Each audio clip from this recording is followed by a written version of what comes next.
नमस्कार दोस्तों, मैं शिवम सोंधिया स्वागत करता हूं आपके अपने कोचिंग क्लासेस तथास्तु कोचिंग क्लासेस। साथियों, आज हम सीखेंगे फोर्थ चैप्टर और फोर्थ चैप्टर में हम सीखेंगे सूत्र विधि से हम किस प्रकार से द्विघाती समीकरण को हल करेंगे। साथियों, मैंने आपको पहले ही बता करके रखा था कि द्विघाती समीकरण आखिरकार क्या होता है। तो द्विघाती समीकरण ax² plus b x plus c equal to 0 ये द्विघाती समीकरण होता है। और इसे हम दो विधियों से सॉल्व करते हैं। एनसीईआरटी में आपके पास दो ही विधियां हैं। एक और विधि होती है साथियों पूर्ण वर्ग विधि, जो कि हमारे एनसीईआरटी में पहले हुआ करता था, अब नहीं है। तो हमें गुणनखंड विधि और इसके बाद सूत्र विधि। गुणनखंड विधि हम पिछली क्लास में देखे थे कि हमें किस प्रकार से मूल ज्ञात करते हैं। जिस तरह से हम शून्य ज्ञात करते हैं उसी प्रकार से हम मूल ज्ञात करते हैं। साथियों, अब हम सूत्र विधि से इसे हल करेंगे।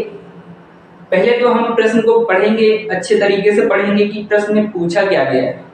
साथियों, लिखा हुआ है ये प्रश्न में, निम्न द्विघात समीकरणों के मूलों की प्रकृति ज्ञात कीजिए। यदि मूलों का अस्तित्व हो तो उन्हें ज्ञात कीजिए। साथियों, इस प्रश्न को हल करने के लिए हमें पहले तो ये द्विघाती समीकरण याद रखना है। आपको द्विघाती समीकरण का रूप, व्यापक स्वरूप किस प्रकार से है, आपको ध्यान रखना पड़ेगा। साथियों, चलिए हम अटेंड करके बता देते हैं कि आपको इस प्रश्न में किस प्रकार से हल बनाना पड़ेगा। साथियों, हम पहला प्रश्न अटेंड करते हैं। सबसे पहले हमें क्या करना है साथियों कि इस समीकरण की तुलना हम ax व्यापक समीकरण ax² plus bx plus c equal to 0 से करेंगे। तो सीधा सीधा से तुलना करने पर आपको लिख लेना है, से तुलना करने पर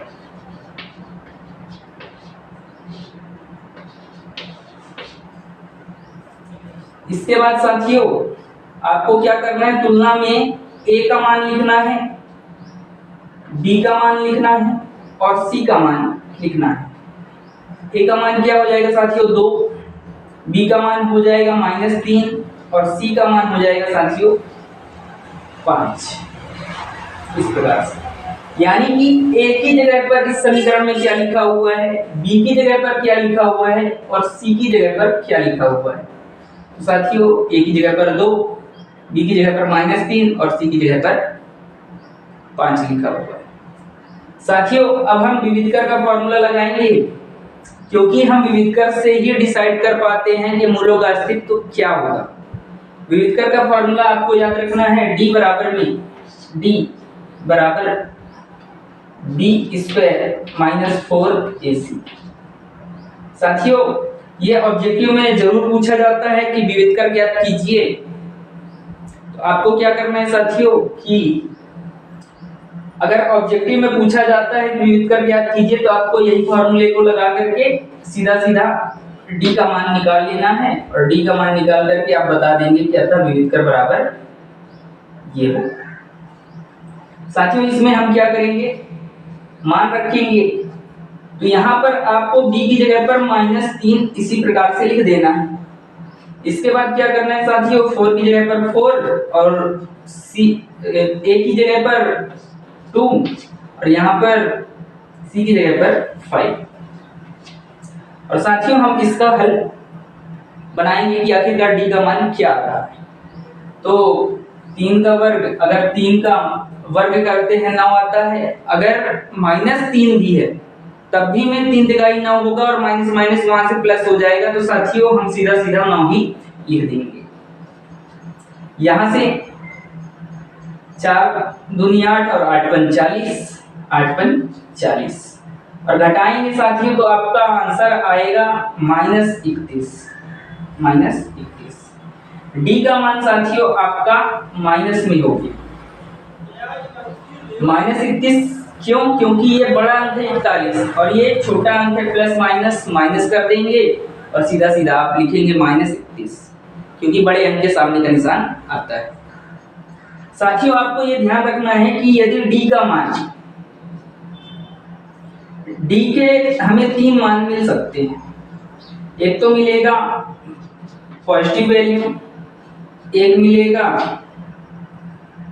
पहले निगेटिव लिख लेते हैं, फिर पॉजिटिव लिख लेते हैं और थर्ड नंबर पे शून्य मिले तो ऐसा। हमें अगर माइनस मिल रहा है तो हम हल करना बंद कर देंगे और बोलेंगे कि मूलों का कोई अस्तित्व नहीं होगा।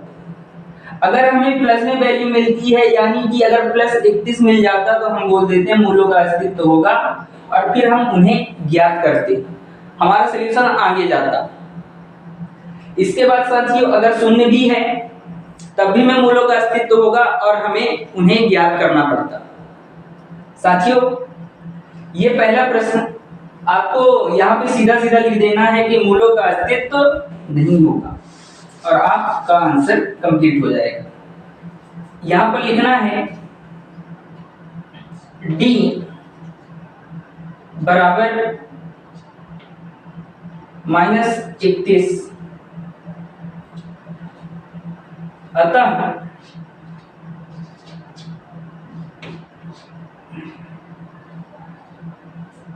मूलों का अस्तित्व नहीं होगा। मूलों का अस्तित्व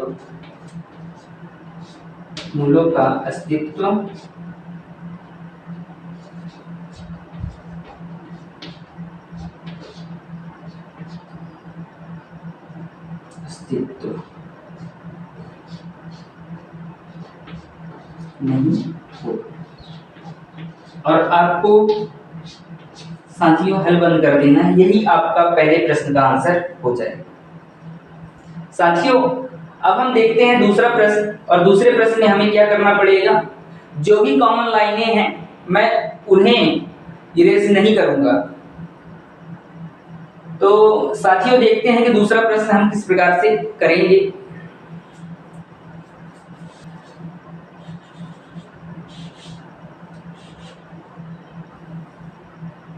दूसरे प्रश्न के लिए साथियों हमें क्या करना है, फिर से वही काम करना है। ax² + bx + c बराबर 0 से तुलना करने पर, और तुलना करने पर हमें एक ही जगह पर क्या मिलेगा साथियों, 3 मिलेगा। यहां से माइनस, यहां पे थोड़ा सा स्पेस बना लेता हूं मैं, -4√3 मिलेगा। और सी नंबर पे हमें मिलेगा साथियों, सी नंबर पे मिलेगा हमें 4। ए का मान 3, बी का मान -4√3 और सी का मान क्या गया साथियों 4। आपको क्या करना है साथियों, डी का मान निकाल लेना है और डी के मान के लिए हम क्या करेंगे, इस फॉर्मूले में मान रखेंगे। ये भी विस्कर का फॉर्मूला है, सीधा सीधा आप 4√3 का वर्ग कर देंगे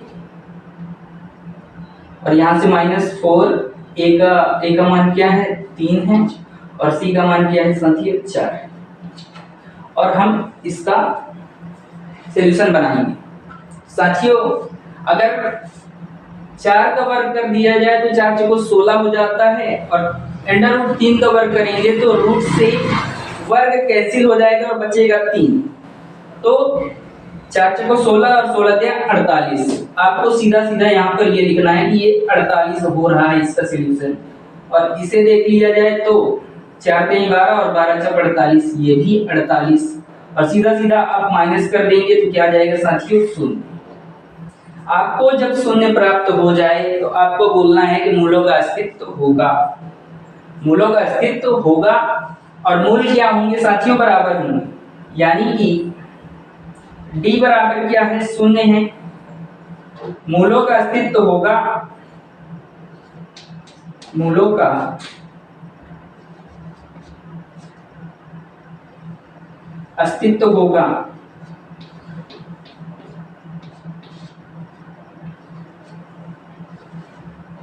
होगा या फिर है, और मूल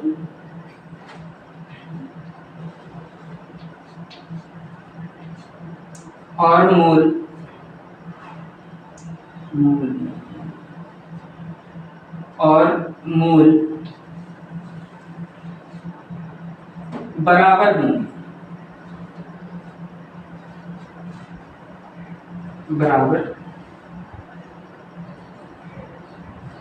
होंगे,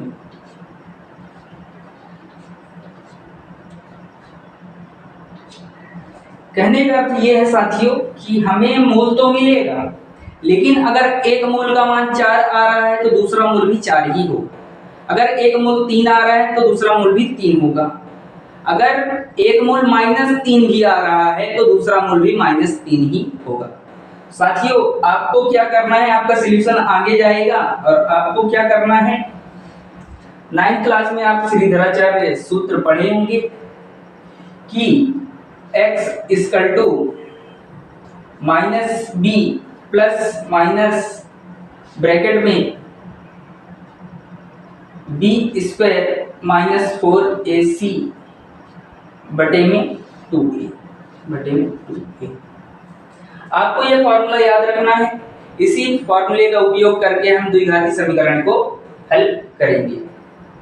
साथियों आपको क्या करना है, यहाँ पर पहले मान रखना है और मान रखने के बाद आपको सॉल्यूशन बनाना है।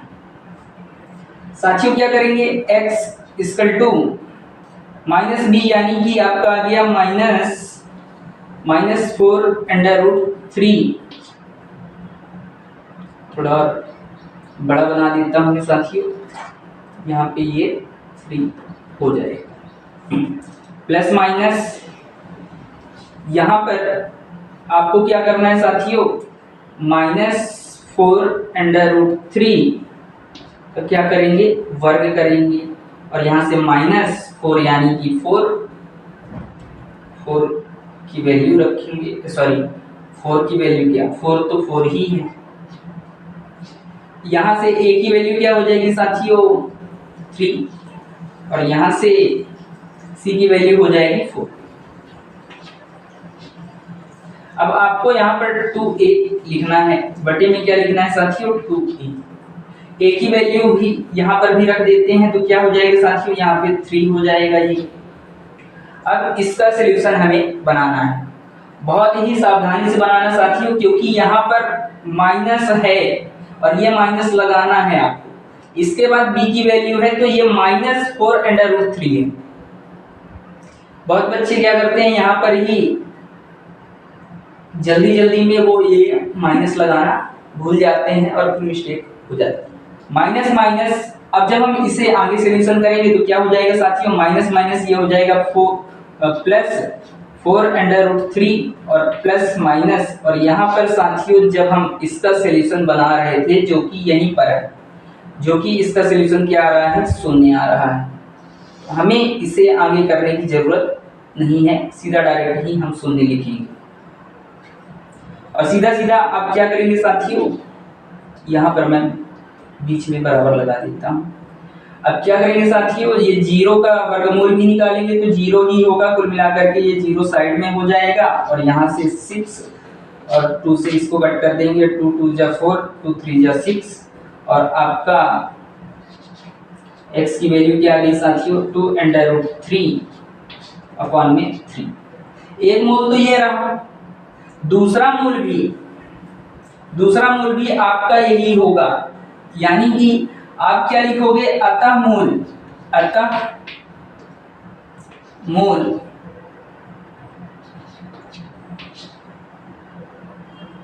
बराबर करके 2√3 बटे में 3, 2√3 अपॉन में 3 और यही आपका साथियों आंसर हो जाएगा। साथियों देख रहे हैं कितना आसान है, सूत्र विधि हो चाहे गुणनखंड विधि हो, हमें इसी प्रकार से हल करना है और हल करके आना है। पहले आपको ये लाइन लिखना है, फिर ये लिखना है, फिर ये लिखना है। साथियों आप इनका स्क्रीनशॉट जरूर लीजिएगा। अब मैं साथियों आपको 3rd नंबर का प्रश्न हल करके बताता हूं कि आपको किस प्रकार से इन्हें यानी कि इस प्रश्न को कैसे आप हल करेंगे। ये सूत्र विधि का लास्ट प्रश्न है, इसलिए मैं क्या करता हूं कि इसे स्टार्टिंग से ही लिख देता हूं कि हमें किस प्रकार से इसका सॉल्यूशन बनाना है, प्रॉपर हल किस प्रकार से बनाएंगे।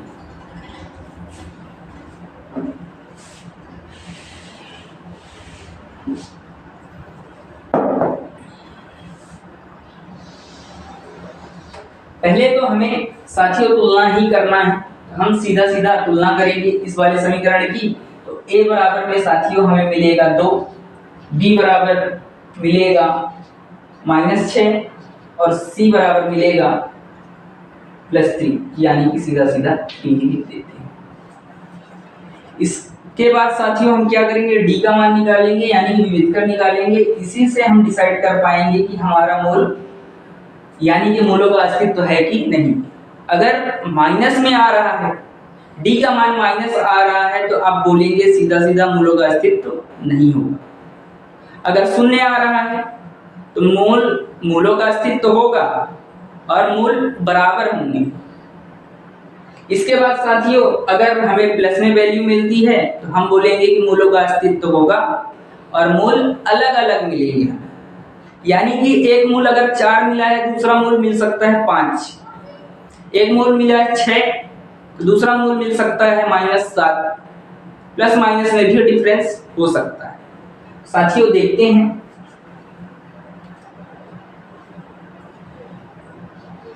b वर्ग -4ac या फिर b का स्क्वायर -4ac, b का मान रखेंगे साथियों यहाँ पे -6 का वर्ग और ये 4, a की वैल्यू क्या है 2 है और c की वैल्यू क्या है साथियों 3।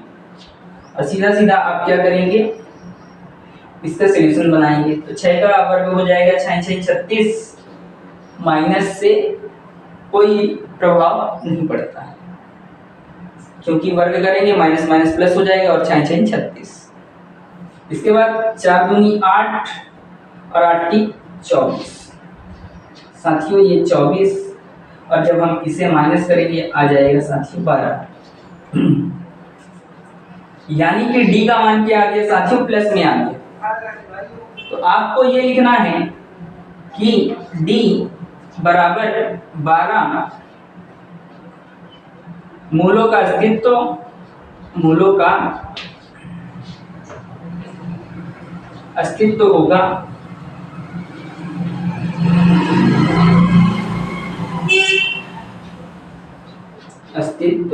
होगा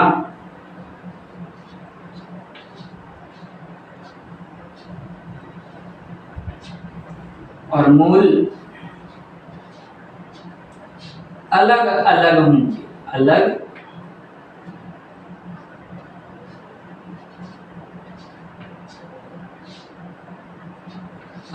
होंगे।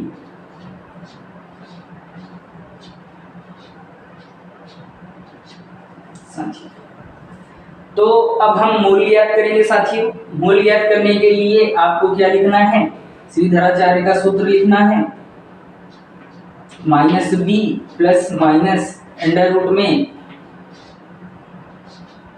b स्क्वायर -4ac अपॉन में क्या हो जाएगा साथियों 2a। और सीधा सीधा हम क्या करेंगे साथियों, यहाँ पर वैल्यू रख करके हल करेंगे। x यहाँ पर x ही रहेगा, b की वैल्यू क्या है -6 है तो -6 इस प्रकार से लिख करके आप इसका सॉल्यूशन बनाएंगे। b स्क्वायर -4ac, तो पहले वैल्यू रख देते हैं साथियों -4 2 और यहाँ पर 3। इसके बाद बटे में 2 है और a यानी कि आपका क्या है 2 ही है। साथियों अब इसका माइनस माइनस क्या हो जाएगा, प्लस हो जाएगा, यानी कि +6 और इसकी वैल्यू हमें मिल चुकी है 12। तो बटे में 2 2 4, 2 दूनी 4 जोड़ नहीं रहे हैं साथियों कि दो दो बोल दिए हैं तो आप सोचें कि दो दो चार, ये दो गुणे में है, दो दो, दो दूनी चार। अब हम क्या करेंगे साथियों, सॉल्यूशन बनाएंगे इसका। तो 12 का अगर हम गुणनखंड देखें, 12 का गुणनखंड तो 2 छक्का 12, 2 से 2 त्याई 6 और 2 3 से 1, यानी कि साथियों हमें 2 बार 2 मिल रहा है। 2 बार जब हमें 2 मिल रहा है तो हम क्या करेंगे साथियों, इसे डायरेक्ट ही इस प्रकार से लिखेंगे कि 2 1 2 बाहर हो गया और यहाँ पे 3 अंदर है और इस प्रकार से यहाँ पर लिख देंगे 4।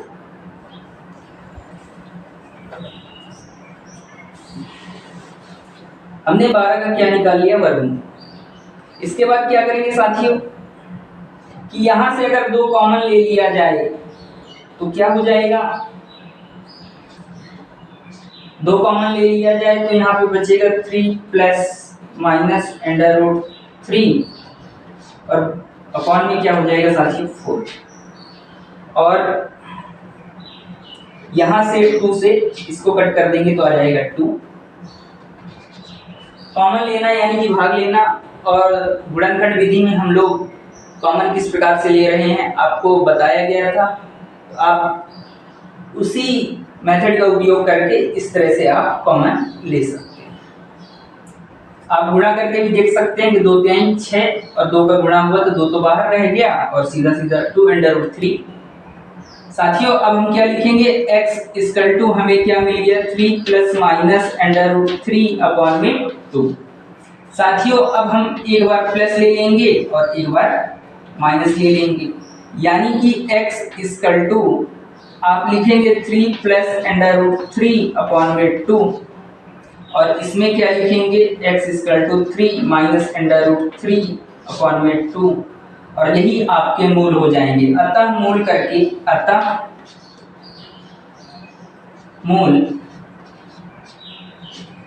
मूल करके आप क्या लिखेंगे साथियों, x equal to 3 plus under root 3 upon में 2 comma 3 minus under root 3 upon में 2 और यही आपका आंसर हो जाएगा। साथियों आपको इसी तरह से बराबर से लिख करके आना है तो आपको पूरे अंक मिलेंगे और आपको अच्छे नंबर मिलेंगे। साथियों देख रहे हैं कि कितना आसान है, आप इन्हें 1 से 2 बार लिखिए तो आपसे ये बिल्कुल बनेगी। साथियों आप इसका स्क्रीनशॉट ले लीजिएगा और इनका हल आप देखते देखते मत बनाइएगा, क्योंकि जब आप देखते देखते बनाएंगे तो आपको कंफ्यूजन हो सकती है। तो आप पहले इनका हल लिख लीजिए। इनका हल लिखने के बाद आप ये वीडियो देखिए कि किस प्रकार से ये हल यहाँ पर किया हुआ है, किस तरह से गुणा किया गया है, किस तरह से जोड़ा गया है, किस तरह से घटाया गया है, कॉमन लिया गया है, तो आपसे ये हल बनेंगे। साथियों अब हम अगले वीडियो में देखेंगे, लास्ट के कुछ चैप्टरों को देखेंगे और साथियों हमें 5 से लेकर के 8 तक, 5 से लेकर के 8 तक ऑब्जेक्टिव पढ़ना है। मैंने प्लान ए पर आपको बताया था कि 1 से 4 तक जो भी प्रश्न आ रहे हैं उनकी प्रैक्टिस करना है। हालांकि एक छोटा सा टॉपिक अभी है कि जब मूल बराबर है तो के का मान याद कीजिए, इसी का अगला प्रश्न है। तो हो सकता है कि वो 10 मिनट का है तो मैं आज ही के दिन बना दूंगा, उसके लिए जो भी हल होता है उसका आपको बता दिया जाएगा। इसके बाद साथियों हमें 5 से लेकर के 8 तक में प्लान बी, और प्लान बी में हमें क्या करना है साथियों कि 5 से लेकर के 8 तक में हमें ऑब्जेक्टिव पढ़ना है। ऑब्जेक्टिव की प्रैक्टिस कर लेना है, क्योंकि 5 पार्ट से भी 3 नंबर का ऑब्जेक्टिव है, 6 पार्ट से भी है, 7 से 8 से, इन सभी से 3-3 नंबर के ऑब्जेक्टिव हैं। साथियों अब हम अगली क्लास में नहीं तो अगली क्लास हम लास्ट के कुछ चैप्टरों को देखेंगे। साथियों, तो मिलते हैं अगली क्लास में और उसमें देखेंगे कि हमें और क्या क्या चीज़ें पढ़नी है। कुल मिलाकर के हमें प्लान सी पे काम करना है। प्लान बी आप घर में बैठ करके स्वयं ही प्रैक्टिस करिए, बिल्कुल आएगा आपसे। साथियों, मिलते हैं, तब तक के लिए नमस्कार, जय हिंद, थैंक यू।